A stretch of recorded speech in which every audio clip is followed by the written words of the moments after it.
Hola hermanos, ¿cómo están? Me alegro de poder compartir con ustedes en este momento.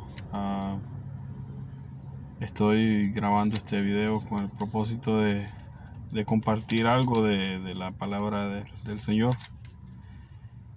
Y antes de hacerlo, me gustaría que pudiéramos orar. Ah, Les invito a que oremos juntos. Señor, gracias porque tuya es la misericordia de darnos un día más. Gracias por tus bendiciones, por todas las provisiones que tú nos das. Por tu palabra, Señor, bendícela en nuestros corazones y permite que pueda ser efectiva según tus propósitos para nuestras vidas. Ponemos en tus manos, Señor, la vida de cada uno. Y toma el control, Señor, que tu Santo Espíritu se haga cargo de mi boca en este momento. Yo sé que no soy digno, Señor. Yo entiendo que es demasiado elevado y sublime ocupar el lugar tuyo tratando de enseñar tu palabra. Pero ayúdanos, Señor. Sabemos que tu obra se realiza a pesar de nosotros y que tú te glorificas en todas las cosas. Que esta porción, Señor, anime nuestros corazones en medio de tiempos tan difíciles. Te lo rogamos en el nombre del Señor Jesús. Amén. De lo que quisiera hablarles, hermanos, es de algo muy importante para nosotros en todo tiempo, pero este tiempo particularmente. El 2020 ha sido un año de muchos desafíos. El mundo se ha movido hacia una situación cada vez más difícil. Y lo que estamos viviendo en este tiempo, que es difícil y duro, la verdad pues va a ir siendo cada vez peor. Y por eso palabras como estas de las que quisiera compartirles, vale la pena tenerlas en cuenta siempre. Yo quiero hablarles de el valor. El valor de cada creyente no solo depende de su personalidad, de su forma de ser. Vale decir que hay personas con un carácter, con una actitud valiente por sí, decididos, desafiantes, valientes. Pero espiritualmente hablando, el valor del creyente radica no precisamente en sus capacidades, en su fuerza, en lo que hay en él, sino que también está en cuanto a su confianza y sobre todo en el grado de su fe en el Señor. Es así como podríamos calcular ese valor del creyente. Cómo cree en Dios, cómo cree la palabra y las promesas. Hay muchas cosas de la palabra del Señor que nosotros tratamos casi siempre de racionalizar, y la razón por sí es enemiga de la fe. La fe no es precisamente algo razonable y lógico. La fe, de hecho, es ilógica, porque la fe es la seguridad de las cosas que no se ven. Y eso en nuestra naturaleza, en nuestra condición humana, es ilógico. Lógico es que algo es real porque lo vemos, porque lo tocamos, porque está allí. Pero en cuanto a nuestra fe, es confiar en el Señor, en sus palabras, en lo que dice, en lo que Él es, por fe y no por nada más, pero por fe. Y entonces yo quiero hablarle de el valor del creyente. Qué importante es que tengamos valor, porque hay cosas duras en la vida que están pasando. Quiere valor a enfrentar el dolor de perder una familia por cualquier situación que sea. Quiere valor a congregarnos. En este tiempo hemos llegado a ese punto. Congregarnos y obedecer la palabra del Señor requiere valor. Pero quiero decirle, la palabra dice, son los valientes los que arrebatan el reino de los cielos. Los cobardes e incrédulos fueron lanzados al lago de fuego. La Biblia contiene más de 300 o podríamos decir 365 veces la palabra no temas. Tantas veces dice la palabra de Dios no temas. Nos anima, nos mueve a tener confianza en el Señor. Entonces vale la pena tomarle la palabra, creerle al Señor. Él nos dice que no tengamos temor. ¿Cuáles son los principales bases para que nosotros tengamos valor? ¿Sobre qué podemos fundar nuestro valor? Bíblicamente hablando, podemos basar nuestro valor en las promesas del Señor, en la fidelidad que Él tiene para cumplir cada una de sus promesas. No existe un problema en la vida, en una persona, en un hombre, en una mujer, en un creyente. No existe un problema para la cual no existe una promesa. La palabra de Dios está llena de promesas. ¿Cuál podría ser esa circunstancia, esa situación, esa enfermedad, ese dolor, esa angustia? ¿Cuál podría ser esa cosa que no tenga una promesa en el Señor, en la cual podríamos aferrarnos y confiar que el Señor va a hacer valer sus promesas si yo confío en su promesa? No existe algo. Nuestra principal batalla es con la fe, es con la incredulidad que se opone a la fe, con la razón y la lógica que se opone a la fe. No tratemos de darle lógica a todo en la fe. No, hay que creer. Pedro caminó sobre el agua. Eso no tenía lógica. Era algo que tenía que ver con la fe. Muchas cosas que el Señor pidió a sus siervos eran cosas que aparentemente no tenían sentido, pero tenían que ver con la fe. A Noé se le ordenó construir una arca en un lugar donde nunca había llovido, donde el mar estaba lejísimo, pero él la edificó, él la construyó porque tenía fe. Y el Señor siempre honra la fe de los creyentes cuando ésta es sincera, cuando es sin vacilación.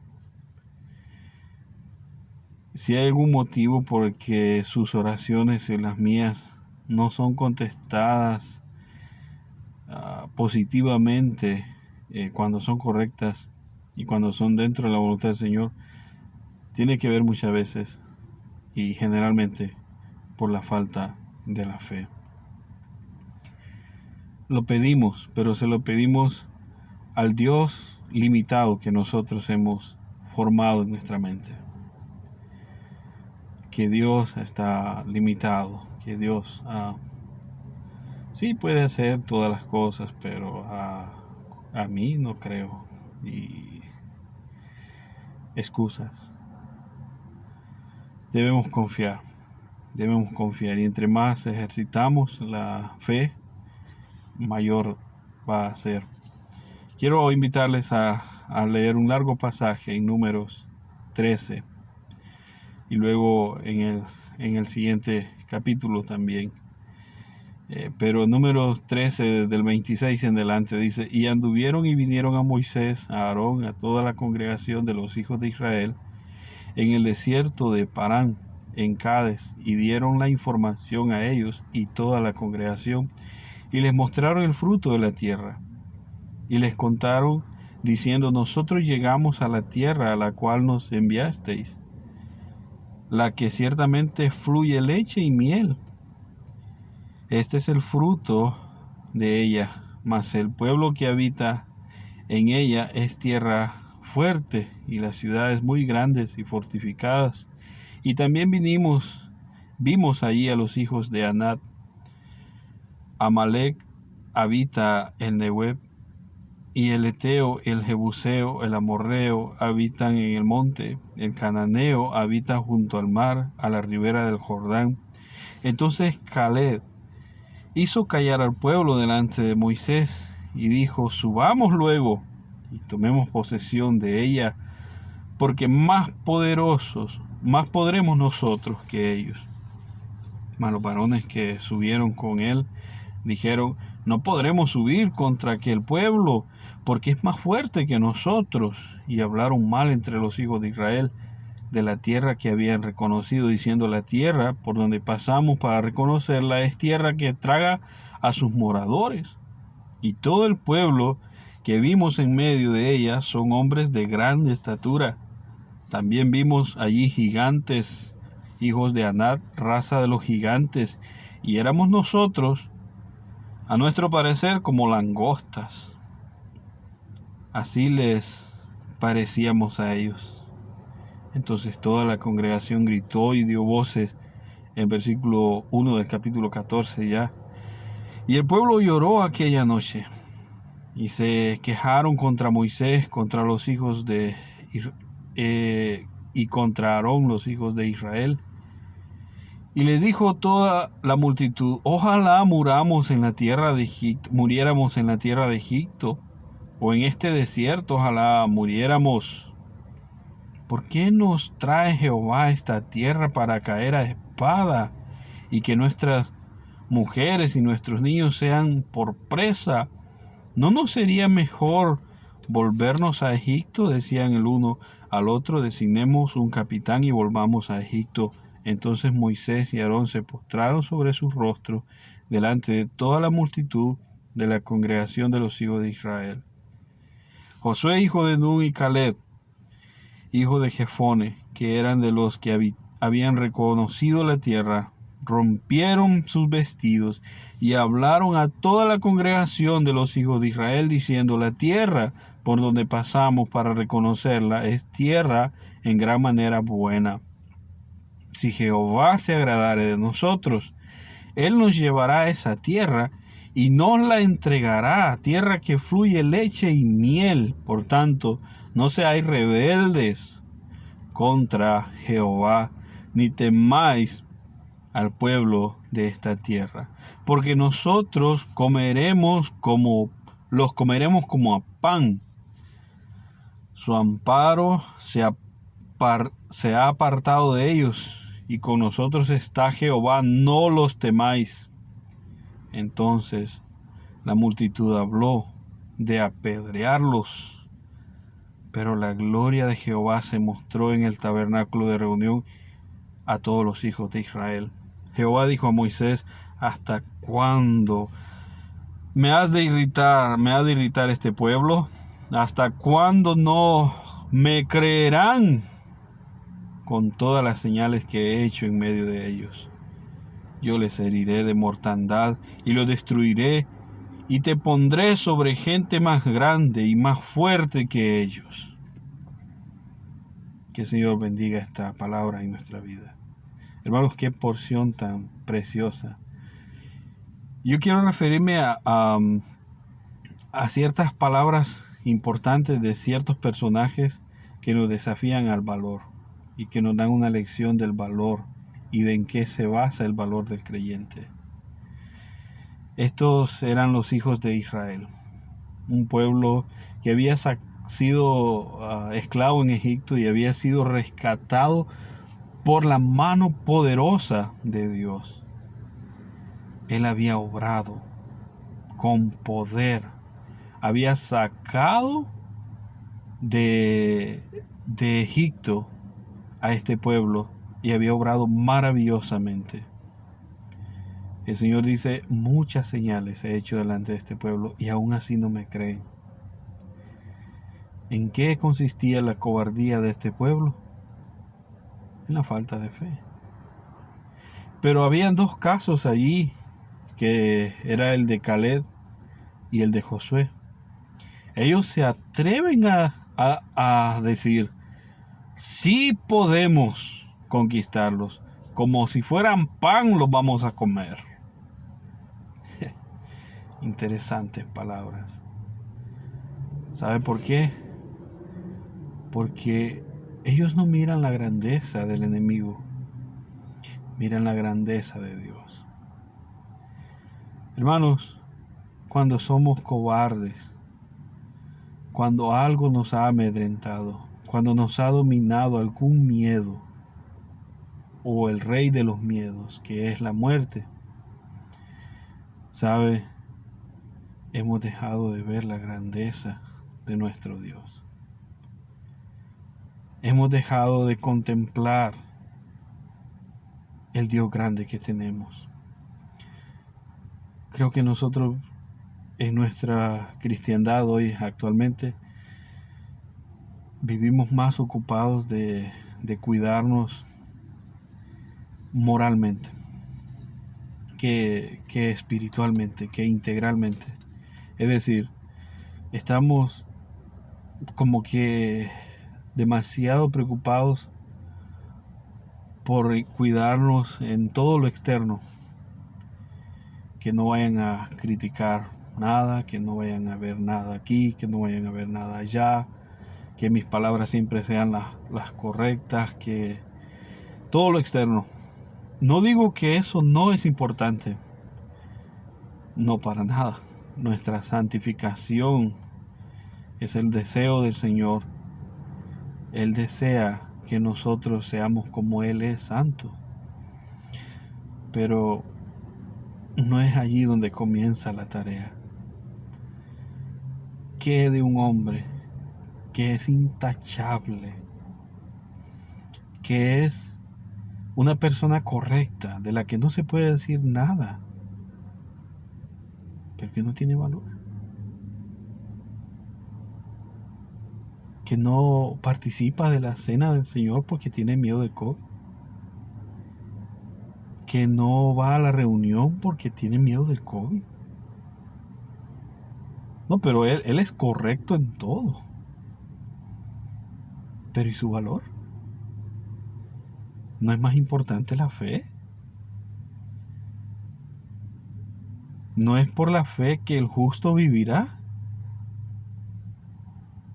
Desafiamos la vida, desafiamos los miedos por nuestros intereses. Pero qué poco valor tenemos para desafiar el miedo por los intereses de nuestro Señor. Caleb y Josué rasgaron sus vestidos, heridos por la incredulidad de este pueblo. El Señor mismo se manifiesta en contra de este pueblo. Murmuraron inmediatamente y dijeron, ¿para esto nos trajo Dios? ¿Para matarnos? No. Es fácil olvidarnos de la grandeza de nuestro Dios. Es fácil olvidarnos de su poder, de su capacidad. Yo no digo que el virus, el coronavirus, que las enfermedades, que los problemas, que los peligros no existen. No, nada de eso. Todo eso es real, existe. y lo que está en sus manos para cuidarse, bien es que lo haga. Pero confía más en lo que hace para cuidarse que en la promesa del Señor. No, confía en el Señor. Empecé a sentirme bastante mal de la garganta y averigüé un poco de los síntomas del coronavirus, cómo eran, qué es eso, porque me estaba pasando algo que yo no sabía qué era, qué podía ser. Nunca me había sentido así, de repente sin ningún deseo de comer, que eso es raro conmigo. y de repente una resequedad terrible en la garganta. Un día por la mañana me sentí demasiado mal y una fiebre que no me dejaba. Estuve así por lo menos por 2-3 días. Y le oré al Señor: Señor, ¿qué es esto? Este es el coronavirus. Y yo estoy en tus manos, Señor. Y me obligaba a comer, aunque sea poco, pero me obligaba a comer yo mismo. Y un día en la mañana, cuando más mal me sentí, le oré al Señor y partí unos limones, 5 limones, los exprimí en un vaso. No creo en los limones. Creo que el Señor santifica aquello por lo que oramos. Y el Señor permite que esto sea lo que me pueda curar de lo que sea que tenga. Yo no sé si esto es el coronavirus, como dicen por ahí, o no es, pero tú sabes lo que sea, que se me quite. Me bebí el jugo de aquellos limones, la esencia, hermanos, para la hora de la tarde. Eso fue en la mañana, después de orar me lo bebí, confiando en el Señor. Y para la hora de la tarde, no, ya no tenía fiebre. El malestar en la garganta se había rebajado significativamente. Así que repetí la dosis el siguiente día y no más. Y se me volvió a la normalidad el hambre del que sé padecer. Pero no confío en los limones. Aunque a todos se los puedo recetar. Pero no confío en los limones. Y aunque a todos se los recete, quiero decirle que aunque se los tome, no le podrían llegar, creo, si no está confiado en que el Señor va a hacer la obra. Cuando usted toma la medicina que el doctor le recetó, hermano, no confíe ni en lo que dice el doctor, ni en la medicina que se va a tomar. No digo que no se la tome, tómesela, pero confíe en el Señor y pídale al Señor que esa medicina resulte para el deseo, propósito de sanarse, porque el sanador es nuestro Dios. No tenga miedo, no tenga miedo. Si hay una razón que creo que vemos en este cuadro, es que los enemigos son gigantes. Las promesas del Señor están allí adelante. La tierra prometida está allí adelante. Las bendiciones están allí adelante. Tierra que fluye leche y miel. Mire que yo era tonto y todavía soy, pero antes era más todavía, porque yo creía que leche y miel, cuando dice que fluía leche y miel, era que había una quebrada de miel y otra quebrada de leche. Pero no. Pues he dado cuenta que no es así. No era una quebrada de miel y otra quebrada de leche. Eso sería bastante extraño. Lo que quiere decir es que esa tierra era llena de jardines. Llena de jardines. Era buena para el cultivo de abejas. Y producía mucha miel porque había muchos jardines. Hay lugares donde la miel no se puede producir porque no hay suficientes jardines donde las abejas van y recolectan el néctar y hacen la miel. Pero hay lugares donde sí hay mucha naturaleza y se da la miel. Y así era esa tierra. y así es esa tierra hasta la vez. Que fluía leche quiere decir que se prestaba para la abundancia de leche, para buen cuido de ganados, buenos pastos. Se prestaba para proveer suficiente leche. Eso es lo que quiere decir ahí. Hermanos, el Señor tiene promesas maravillosas, bendiciones grandes. No podemos calcularlas, medirlas, imaginarlas ni siquiera. Pero el camino a ellas es fe. Estos incrédulos, el Señor se airó tanto con ellos que dijo, ninguno de estos va a entrar. Ninguno. Solamente los pequeños, los inocentes, Josué y Caleb, que creyeron. Pero todos los adultos murieron en el desierto. Murieron en el desierto. En el camino de la vida de la fe, hermanos, es inevitable que vengan tropiezos, desánimos, desalientos, tiempos difíciles. Es inevitable. Pero podemos confiar. Podemos confiar. El Señor provee todo lo necesario para llegar a sus promesas. Y Él es fiel para cumplir sus promesas. Pero las promesas se canjean con la fe. Siempre se canjean con la fe. ¿Por qué? Él necesita nuestra fe para poder realizar sus obras, sus maravillas. No, Él no necesita nuestra fe para poder realizar sus obras y sus maravillas. No. Nosotros necesitamos la fe para poder salir adelante. Es nuestra fe la que vence el mundo. Las palabras de Caleb y Josué en este pasaje nos desafían a tener valor. Tenía otras citas para considerar, pero es mucho ya el tiempo. Y solo quiero decirles, hermanos, que les agradezco el momento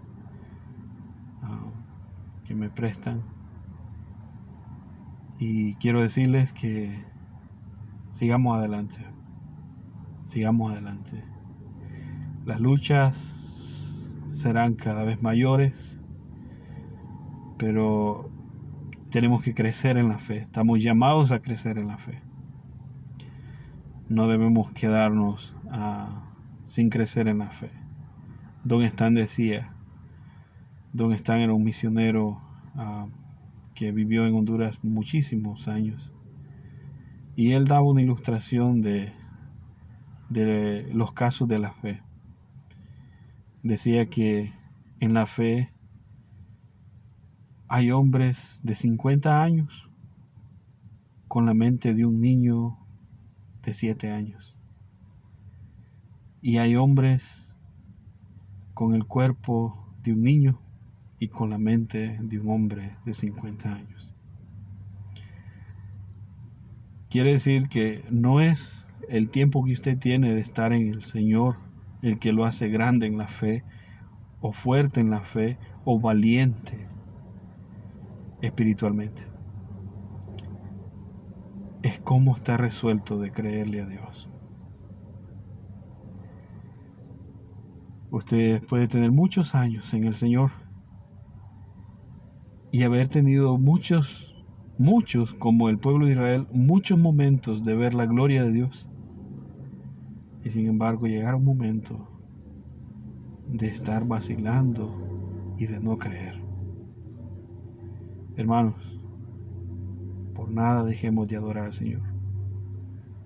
Cuando llegue el tiempo en que no lo podamos hacer juntos, todos en una misma congregación, hagámoslo en las casas. Y no tengamos miedo, el Señor está con nosotros. Si alguien se enferma allí, quiero decirle algo. Tal como se enferma allí, se podía haber enfermado en cualquier lugar. Y si está en la voluntad del Señor que algo nos pase, confiemos en la promesa. Todas las cosas ayudan a bien a los que aman a Dios. Confiemos, tengamos valor. El Señor está con nosotros todos los días hasta el fin de este siglo. Que nos bendiga, hermanos. Bendiciones. Gracias.